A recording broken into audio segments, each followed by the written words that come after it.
দেখুন আমাদের যাদের স্বাস্থ্যসাথী কার্ড রয়েছে, আমাদের স্বাস্থ্যসাথী কার্ডে কতজনের নাম রয়েছে বা কার নামে কত টাকা রয়েছে, কার নামে কত টাকা আপনি খরচা করে ফেলেছেন, এই যে সব অ্যাক্টিভিটিগুলো এগুলো আপনি বাড়িতে বসে চেক করতে পারবেন।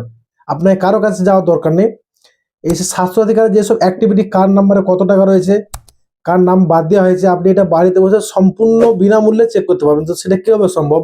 যদি আপনি জানতে চান ভিডিওটা শেষ অবধি দেখুন। আর যদি ভালো লাগে আপনার বন্ধুদের সঙ্গে অবশ্যই শেয়ার করবেন। তো এর জন্য প্রথমে আপনাকে স্বাস্থ্যসাথী অ্যাপটি প্লে স্টোর থেকে ইনস্টল করে নিতে হবে।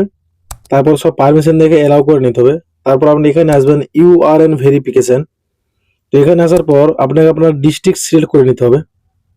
এখানে ডিস্ট্রিক্ট সিলেক্ট করার পর এখানে আপনার যে স্বাস্থ্যসাথী কার্ড নাম্বার সেটা আপনি এখানে বসিয়ে দিতে হবে। উপরে ডিস্ট্রিক্ট নিচে স্বাস্থ্যসাথী কার্ড নাম্বার দেওয়ার পর এটা আমাকে শো ডাটায় ক্লিক করতে হবে। যতগুলো আপনার ফ্যামিলি মেম্বার অ্যাড আছে এখানে সবার নাম দেখাবে। তারপর আপনি নিচের দিকে আসুন, এখানে দেখুন আছে আপনার ভিউ ব্যালেন্স, আপনি এখানে ক্লিক করবেন। তো এখানে ক্লিক করার পর দেখুন আপনার কার্ডে টোটাল কতটুকু ব্যালেন্স আছে, কতটুকু খরচা হয়েছে আপনি এখান থেকে বুঝতে পারবেন। যদি ভালো লেগে থাকে আপনার বন্ধুদের সঙ্গে অবশ্যই শেয়ার করবেন আর একটা ভিডিওকে লাইক করে দেবেন।